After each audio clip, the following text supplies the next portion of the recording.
Wagner, Estou, João. Ah, abre aí, deixa eu te ver. Tudo bom com como que eu... você? Você está me vendo? Eu tô te vendo. Todo mundo Ah, tá tudo vendo Wagner? bem. Wagner, conta pra gente um pouquinho sobre a sua profissão. O que que A você minha faz? profissão. O que que você faz? Boa tarde para todos. Eu sou intérprete de Libras. Eu trabalho na Secretaria Municipal de Educação de Ubatuba. E o que mais, João, você quer saber? Eu quero saber como é que você se descobriu como intérprete de Libras. Ah, interessante. Bom, foi em 2010, quando eu fazia FATEA, e aí tinha a disciplina de Libras, e eu achei interessante, né? Aí teve o coral de Libras, e quando eu percebi, eu já estava fazendo parte da inclusão sem perceber. E aí, o meu TCC foi voltado para Libras, e depois que eu terminei a faculdade em 2012, aí eu fiz um curso extensivo de Libras de um ano, e eu terminando esse curso, eu prestei concurso para ser intérprete de Libras em Ubatuba, em 2014, e eu fui chamada agora, lógico, mas eu não percebia que eu fosse ser intérprete de Libras, não intérprete. Eu pensei que só mais um conhecimento a mais, né? Já tá bom. Mas quando eu percebi todo esse meio, né, da inclusão, porque depois que eu terminei a faculdade, aí eu fui trabalhar no CRA, Centro de Referência de Assistência Social, não tinha surdos, tal, mas tinha vários tipos de deficientes. Depois eu fui trabalhar no Centro de Assistência Social. Eu, João, sim, O Kaique voltou. Só um minutinho, Wagner, que eu já volto em você.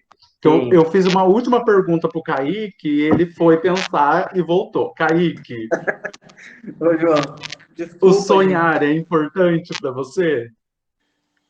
Bom, desculpa, João, caiu aqui, cara, eu não sei o que aconteceu. Mas vamos lá. É, Sonhar, claro que é importante. Acho que a vida da gente, a gente sempre vai ter, a gente vai alcançar alguns e vai criar outros e vai sempre continuar sonhando, entendeu? Acho que enquanto tem vida, tem sonho, né, cara? Acho que isso aí não muda, né? É, mas eu acho que sim, vai continuar assim.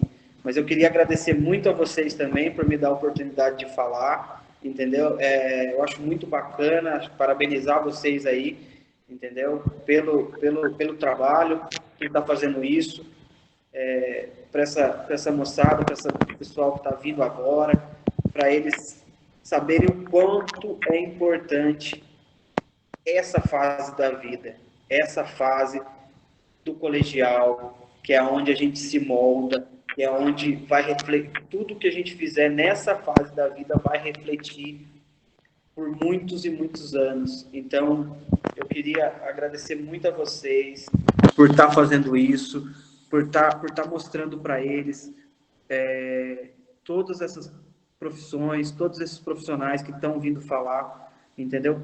Que eles possam aproveitar muito e usar muito do conhecimento de vocês, professores, para tirar o máximo que puderem. Muito obrigado, viu? Eu que agradeço, viu? Brigadão.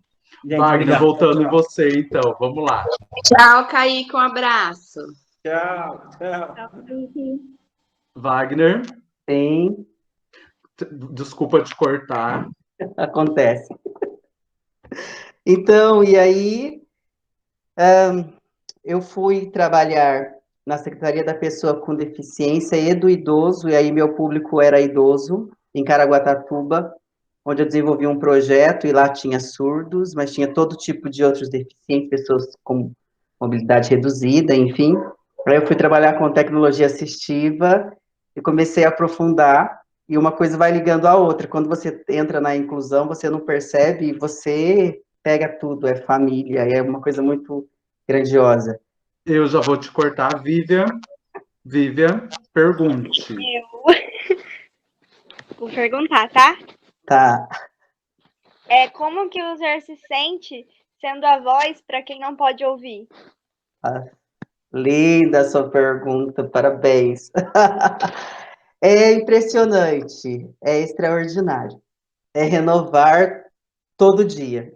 Acho que vocês viram aqui, né, o meu painel, porque agora, como é aula remota, E o aluno que eu assisto todo dia, ele está no 5º ano. E ele fez a operação, né? Transplante coclear, e ele fez em momento da pandemia. E ele está aprendendo a ouvir agora, no momento da pandemia, e como ouvir da maneira certa e correta, se a fono não está podendo ter atendimento, se o intérprete não pode estar presente, se a mãe não sabe passar o conteúdo para ele. E aí eu estou desenvolvendo essa habilidade e a gente está trabalhando isso no dia a dia, e cada palavra, né, sílaba que ele consegue falar assim, é extraordinário. Eu vibro mais do que ele, e a mãe dele fica assim, nossa, acho que esse intérprete é meio maluco, né? Mas eu percebo que é uma coisa extraordinária, extraordinária, extraordinária. É lindo. Ô, Enaíle, tenho acho que uma pergunta da Rosana. Eu vi que subiu aí. Na verdade, a Rosana está falando que Libras é a vida dela, né? Ela falou que legal, é a minha vida. Nós temos, Wagner, na sala também uma intérprete de Libras. Depois eu abro para ela falar. Que Mas fantástico. explica para a gente um pouquinho que a primeira vez é o primeiro contato, às vezes, de muitos alunos com a Libras. O que é esse negócio de Libras? Libras é língua brasileira de sinais, né? A Libras, ela é a L1, é a primeira língua do surdo. E a L2 é a língua portuguesa. A nossa L1 é a língua portuguesa. E a do surdo é a Libras, a primeira língua. E o que acontece? A Libras, né, a história é muito bacana, tal, e é longa também, aí fica até assim, vou resumir.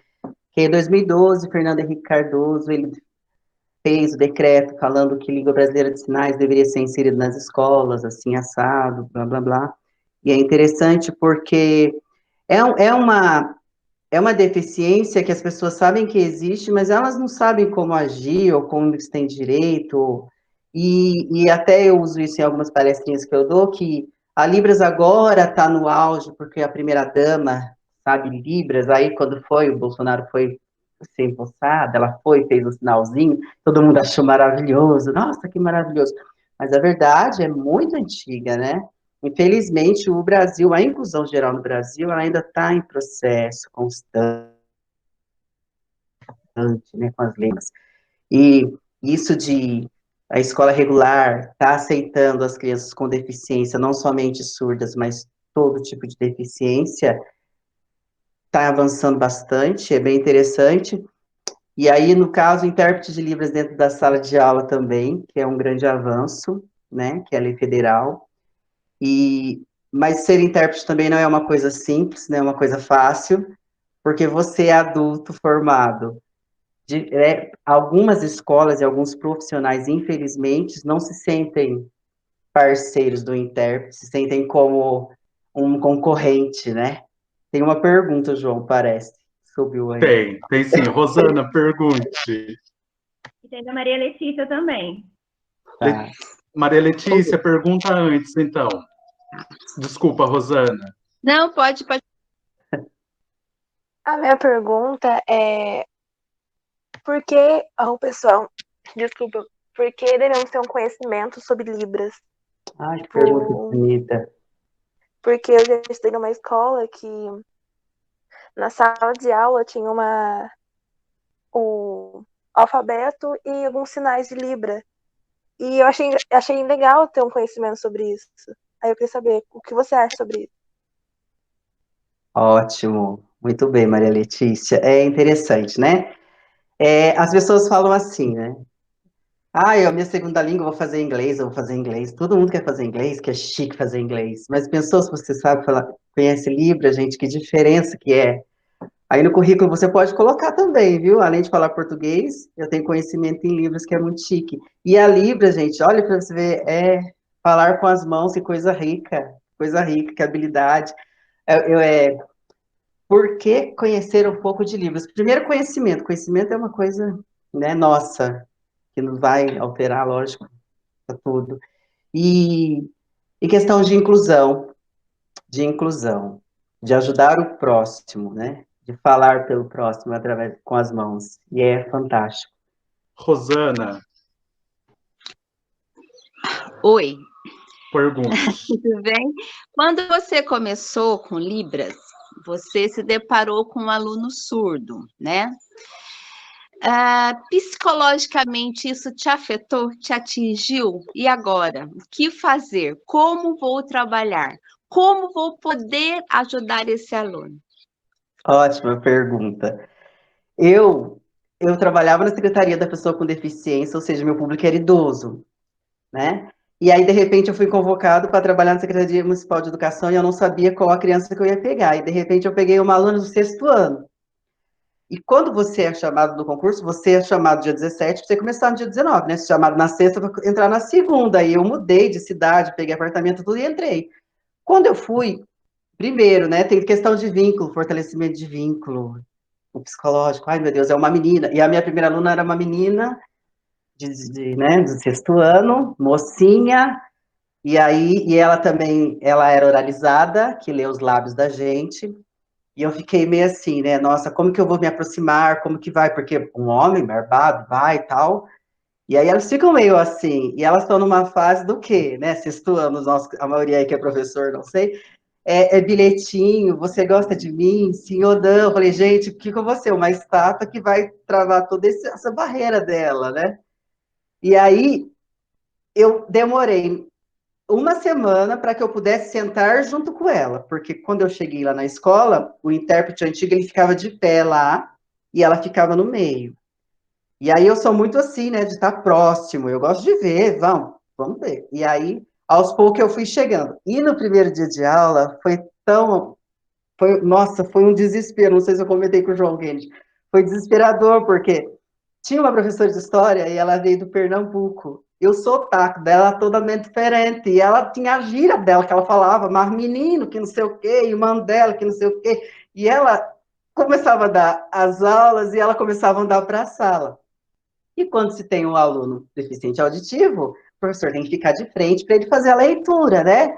Mas eu sou intérprete, eu não podia falar, professor, você está errado, tá? Porque eu não participei de HTPC, eu não sabia que foi passado para ela.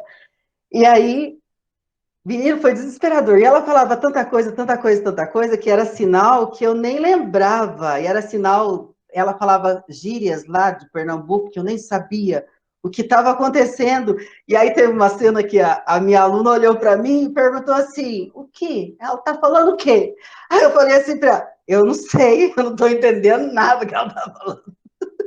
Porque a gente tem que ser sincero, porque aí depois eu fui conversar com o professor e tal, e bacana que essa professora, ela aceitou a minha opinião, né, tal, e ela me ajudou e me deu uma liberdade para poder criar umas adaptações fáceis para a aluna.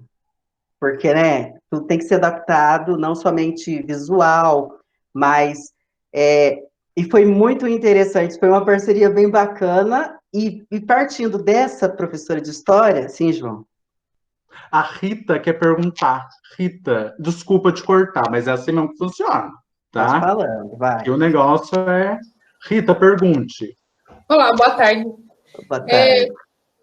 Qual o passo inicial que eu dou para aprender Libras? Passo inicial para você aprender Libras, tem os cursos básicos, né, de Libras. Inclusive, João, se você quiser abrir uma turma, a gente pode fazer assim, eu estou à disposição para você, viu? Nossa, E seria aí, uma vai ser bacana, uma experiência legal. Aí a gente começa com os cumprimentos, oi, tudo bem, bom dia, boa tarde, o alfabeto, que é bacana, daí a soletragem, e aí depois a gente começa com a conversação, o diálogo. Mas, e tem, para vocês também interessante, tem uns videozinhos no YouTube fáceis, porque a Libras, ela é regional. A Libras, os sinais que você aprende aqui em São Paulo é diferente do de Minas, é diferente do de Brasília, então ela é regional. De repente, se eu estiver fazendo um contexto e conversando com vocês aqui de São Paulo, e eu entro numa sala lá do Rio de Janeiro e eu faço sinais que podem ser diferentes, não pode dar confusão na conversa e pode sair rolo e sinais que nem são direitos, assim, né? Aqueles absurdos, pode sair um palavrão, de repente você não sabe. Caneta é assim, se você faz assim já é um palavrão e não sabe. E aí tem reunião que você está falando, aí empresta a caneta, e não, empresta isso. Aí a mulher assustou, mas o que é isso? Empresta a caneta. Não, isso não é caneta aqui, isso é assim. Falei, nossa, desculpa. Mas é bem interessante. Mas então, fase inicial para Libras, realmente, aproveitando essa oportunidade de pandemia, né, de internet, de YouTube, os videozinhos no YouTube. Começa com o alfabeto da Xuxa é bem bacana, A de amor, B de baixinho, C de coração, é bem legal. E depois tem os vídeos, quando você perceber que você já tiver, porque vai da habilidade de cada um também, no tempo de cada um, a gente tem que respeitar isso, né? E aí, se você perceber que você já pode ir avançando, você vai avançando, aí você vai conhecendo os pronomes, os verbos, e é bem interessante. E Alguém quer... Desculpa. vai, João, fala. Desculpa. Alguém quer perguntar mais alguma coisa? Pro Wagner? Olha aqui, quando você decidiu ser intérprete de Libras, a sua família, o que que ela disse? O que que ela falou? Ela te apoiou? Como é que foi a sua relação com a família? Com a família. Porque eu sempre morei com a minha mãe, né? E eu sou de Aparecida. E aí, quando eu passei no concurso, eu ia mudar de cidade, foi um desespero para minha mãe. Eu também estava com medo, lógico. Mas eles apoiaram, eles acharam bacana, nossa, a sobrinhada, os primos. Mas é engraçado porque quando você é intérprete de Libras, as pessoas ficam, sabe, parece quando você está aprendendo curso de inglês, ai, fala uma palavra em inglês para mim, fala. E aí os parentes ficam tudo pedindo, né? Ai, faz uma frase, faz uma música. Eles filmam agora com as lives que tá na moda, né? Os intérpretes do lado, aí eles filmam e falam assim, ai, você sabe fazer isso? Você sabe fazer aquilo? E é um contexto muito grandioso, e a minha família acha bacana, as minhas sobrinhas acham bacana, a questão, tudo que envolve inclusão é muito bacana, é muito positivo, né? E aí, como eu tenho uma irmã também que trabalha com inclusão, que é assistente social, e aí juntou tudo, tá juntando tudo, a inclusão tá fazendo parte da família e faz a diferença na nossa vida, no nosso cotidiano, diariamente, a gente reconstrói. Hoje, por exemplo, só para... Pode falar, João? Tá tempo? Rapidinho. Tá. O meu aluno, ele teve uma pesquisa de história, 5 monumentos de Ubatuba, e ele tinha que apresentar. E aí, como ele tá falando, né, é uma belezinha, porque eles falam do jeito que eles imaginam, e a gente compreende, eles ficam todo assim. Abaixa o som. E aí, ele fez o trabalho em cartolina e ele apresentou para mim hoje de manhã. E eu filmei no Zoom, do jeitinho dele, e aí eu editei depois e mandei para a professora. Mas olha, esse aluninho nosso, ele foi para o 5º ano sem conhecer as sílabas. O Bá, Bebi, Bobu, e hoje ele já está lendo. Fala, João. Última pergunta, tá? Eu já agradeço a sua participação. Gente, o Wagner, eu peguei a laço agora. Eu mandei mensagem agora. Eu estava em HTPC, vai. Mandei agora. Fala pra gente o seguinte, você continua sonhando? Qual que é a importância do sonho na sua vida? Nossa, eu sonho todo dia. Todo dia. Eu sonho... Nossa, quantos sonhos maravilhosos. Sonhos é essencial para a gente continuar vivendo, para a gente continuar acreditando. Nossa, e cada avancinho que eu vejo do que eu faço com o Rajiv, eu penso em expandir para fazer com mais e mais e mais crianças, e o sonho, e eu vou trazer para vocês no final do ano, João, porque a formatura dele do 5º ano é em novembro, e ele vai ler um texto lá, e eu vou filmar e vou mostrar para vocês, para falar que é possível, porque é possível. Se você faz com coração e com amor, as coisas evoluem, as coisas andam, e não ficar somente, eu sou o intérprete, eu tenho só que fazer o sinal, eu não tenho que fazer isso, fazer aquilo, não. Você faz a diferença na vida da pessoa, e aí isso você se renova. E aí, aqueles sonhos que às vezes você acha absurdo, que, um dia eu vou ter isso, eu vou ter aquilo, não faz tanto sentido quando você vê que está fazendo no momento real agora, no hoje, no exato momento. Wagner, obrigado, desculpa te atrapalhar. Imagina, eu que agradeço. Tá? Obrigado mesmo, de coração. Qualquer dúvida que vocês tiverem, eu tenho o contato do Wagner, manda para mim que eu encaminho para ele. E vamos abrir